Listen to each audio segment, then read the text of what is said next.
ভালোবাসার সকল রকমের ভিডিও পেতে আমাদের চ্যানেলটি সাবস্ক্রাইব করুন। সবার আগে ভিডিও পেতে বেল বাটনে ক্লিক করুন।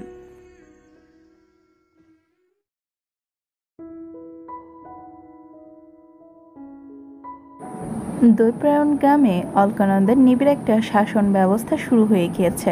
অনেকে মানতে পারছে না, কেউ বা আবার করছে ধন্য ধন্য। অলকানন্দা নিজের বোনকে শহরের চিকিৎসালয়ে রেখে আবার এসেছে গ্রামে। বোনের সাথে সাথে একটা পরিবার, সাথে একটা গ্রামও তাকে পরিচালনা করতে হয়। তার উপর তার কাছে খবর গিয়েছে নবনীল গ্রামে নেই। কোনো একটা কারণে সে তার প্রীতালয়ে ফিরে গিয়েছে। মনোহর কিছুটা সুস্থ হতেই আবার নিজেকে হর্তা-কর্তা ভাবা শুরু করে দিয়েছে।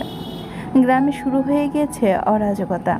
অবশেষে দীর্ঘ ক্লান্তি নিয়ে সে ফিরেছে গ্রামে প্রায় বেশ খানিকটা দিন পর।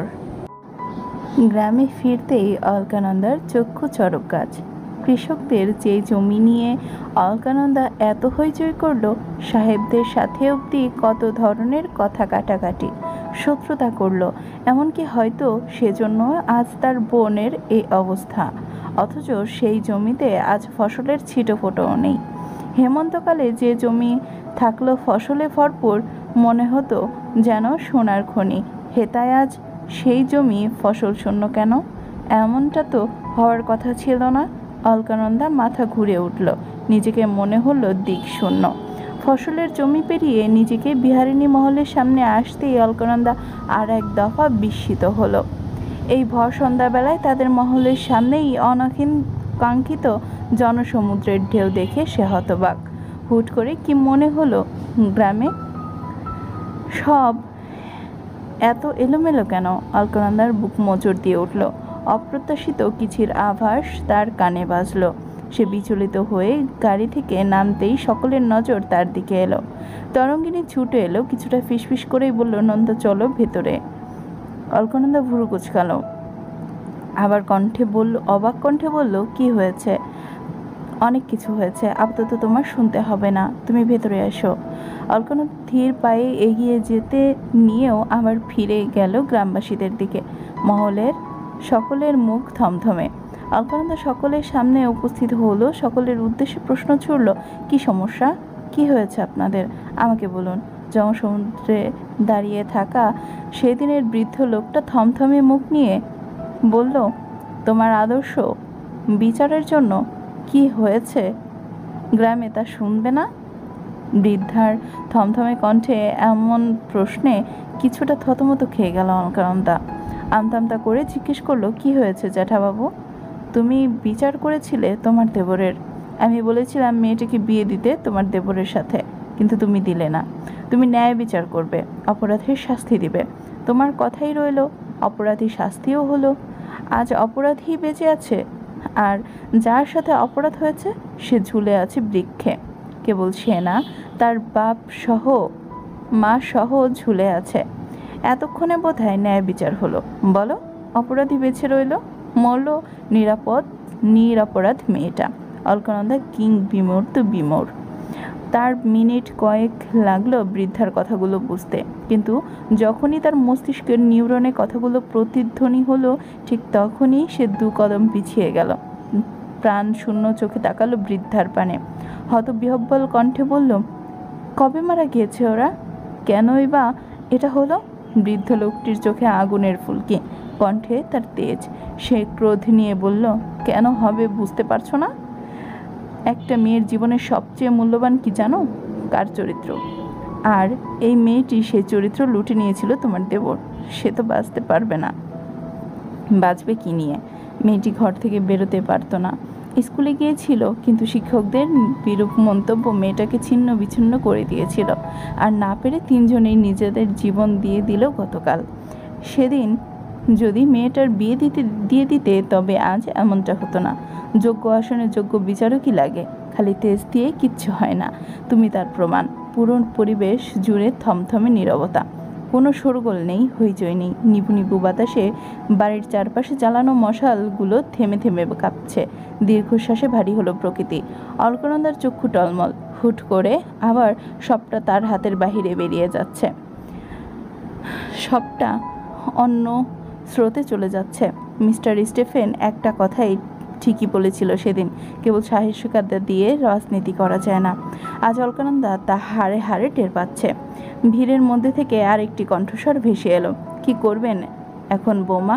মৃতদেহগুলো এখনো কাছেই ঝুলানো আছে, কেউ ধরেনি বা কেউ কি করবেন? এমন কথার জন্য হয়তো অলকানন্দা মোটেও প্রস্তুত ছিল না। গতকাল মারা গিয়েছে, অথচ আজও মৃতদেহের দাহ করা হয়নি। কিন্তু কেন? অলকানন্দার ভেতরে তৈরি হওয়া প্রশ্নটা সে আর দামিয়ে রাখতে পারল না। সে তীক্ষ্ণ কণ্ঠে বলল, কাল ওরা মারা গিয়েছে, অথচ আজ ওদের দাহ হয়নি। কি সমস্যা? ওরা ছোট জাত। আমাদের গ্রামে এরকম ওরাই ছোট জাত ছিল, যার জন্য ওদের বাড়িটা একটু পেছনের দিকটাতে ছিল। ওদের কোনো কাজে আমরা যেতে পারবো না, জাতের অমান্য হবে, তাই ওদের কোনো ব্যবস্থা নেওয়া হয়নি। উপস্থিত একজনের কথা শুনে অলকানন্দার ভাবমূর্তি আরও বিস্মিত হলো। কিন্তু কিছু সময়ের ব্যবধানে মেয়েটা খিলখিল করে হেসে উঠল। অবাক হলো জনসমাগম, সাথে অবাক হলো মহলের ভিতরে দাঁড়িয়ে থাকা অলকানন্দার পরিবার সহ মানুষগুলো। এমন একটা পরিস্থিতিতে এখন কাণ্ড করার মেয়ে তো অলকানন্দা না। তবে ওর হাসির কারণ কি? সকলের চোখে মুখে আজ তাজ্জব ভাবটা ছড়িয়ে পড়েছে। তখন অলকানন্দা হাসতে হাসতে পেটে খিল ধরার মতো অবস্থা। বহু কষ্টে সে হাসি থামিয়ে বলল, ওরা ছোট জাত বলে মৃতদেহ গাছে ঝুলছে, অথচ ওদের ন্যায় বিচার দিতে চাওয়া আপনাদের বিচার করা শুরু করে দিয়েছেন। কেবল আসুন, আমার যোগ্য কোনটা অযোগ্য কোনটা সে নিয়ে শুরু করে দিয়েছেন হইচই। আপনাদের দেবতা ভাববে না, দৈত্য ভাববো না দৈত্য, তা নিয়ে আমি সংশয় আছি। খবরদার, আপনারা খবরদার, আমার সাথে ভুল করেও কঠিন হতে আসবেন না। আমি কঠিন হলে কিন্তু মাটিও কাঁপবে। নারী মানে জানেন তো, মমতা মা, আবার ধ্বংসমূলি জানানো কালিও, সাবধান। যে লোকটা অলকানন্দার ধমক দিয়েছিল সে রীতিমতো পিছিয়ে গেল অলকানন্দার বজ্রকণ্ঠে। অলকানন্দার গলার স্বর কিঞ্চিত উঁচু করে পাহারাদার একজনকে ডাকলো, বিনু দাদা, বিনু দাদা। সাথে মোটা তাজা একজন লোক ছুটে এলেন, হাতে তার মোটা বাঁশের লাঠি। সে মাথা নত করে বললেন, বলুন বট ঠাকুরনী, এক্ষুনি আমার সাথে চলুন। আমি ওদের মৃতদেহ সৎকার করার সকল ব্যবস্থা করব। আমি নিজে দাঁড়িয়ে থেকে চলুন। বিনু নামের লোকটি মাথা নাড়লেন, কিন্তু আন্দরমহল থেকে এবার বেরিয়ে এলেন নন্দন মশাই। হুঙ্কার ছাড়তে ছাড়তে বললেন, এখনো তোমার লজ্জা হয় না, তাই না? তোমার জন্য 3টা মানুষ মরেছে, তবুও তুমি ক্ষমতা দেখাচ্ছ। আর তুমি কি জাত নষ্ট করার জন্য উঠে পড়ে লেগেছ?